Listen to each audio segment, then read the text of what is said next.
Você sabe a diferença entre fariseus, saduceus e escribas? Você já percebeu que, sempre que Jesus batia de frente com o sistema religioso, esses três nomes apareciam na linha de fogo? Eles estavam entre os homens mais influentes da época, e muitos deles foram os principais responsáveis pela condenação de Jesus. Muita gente acha que eles eram todos iguais, mas não eram, nem de perto. E entender quem eles realmente eram muda completamente a forma como você lê o Novo Testamento. Fica comigo até o fim, porque o que parecia só um detalhe vai te revelar um sistema muito maior do que você imaginava. Vamos começar pelos mais conhecidos, os fariseus. Imagine um grupo visto como exemplo de santidade. Eles jejuavam 2 vezes por semana, faziam longas orações em público, entregavam o dízimo até da hortelã do quintal e ainda seguiam um monte de regras criadas pelos próprios mestres religiosos. Eles acreditavam na ressurreição dos mortos, em anjos, no céu, no inferno, e achavam que a salvação vinha pela obediência total à lei de Moisés. E não só à lei, mas também a tradições orais que passavam de geração em geração. Esses homens tinham apoio popular.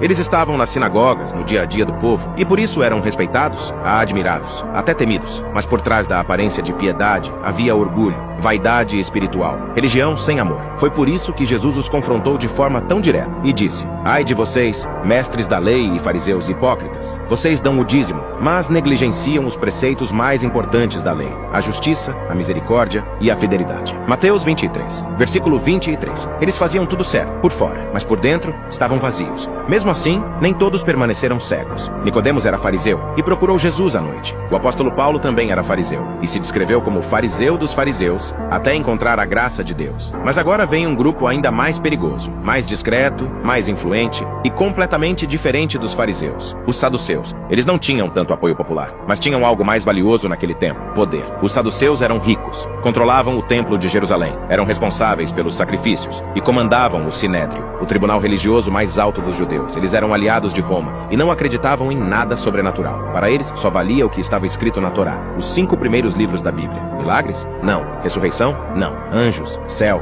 inferno, tudo isso era rejeitado. Para os saduceus, religião era política, e o mais importante era manter o controle, mesmo que para isso tivessem que se calar diante da verdade. Foi por isso que, quando Jesus ressuscita Lázaro, a reação deles é imediata. Eles dizem: "Se o deixarmos continuar, todos crerão nele. Então é melhor que morra um só homem pelo povo." João capítulo 11. Eles não queriam perder o poder. E Jesus, com seus milagres e multidões, era uma ameaça real. Por isso, decidiram matá-lo. E agora falta o terceiro grupo, mais discreto, mais técnico, mas igualmente influente: os escribas. Eles eram os mestres da lei, homens que dedicavam a vida inteira a estudar, copiar e ensinar as escrituras.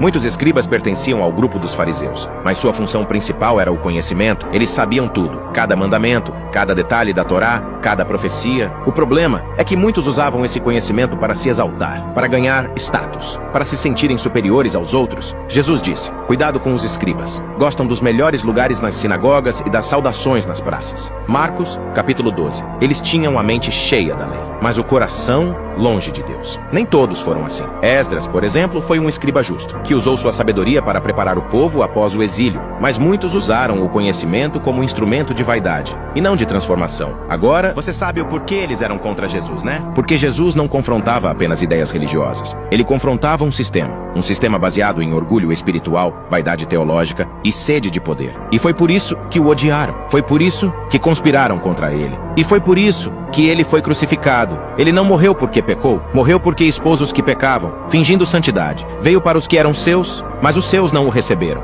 Mas, se você chegou até aqui, você acabou de provar que é diferente, que valoriza a palavra de Deus.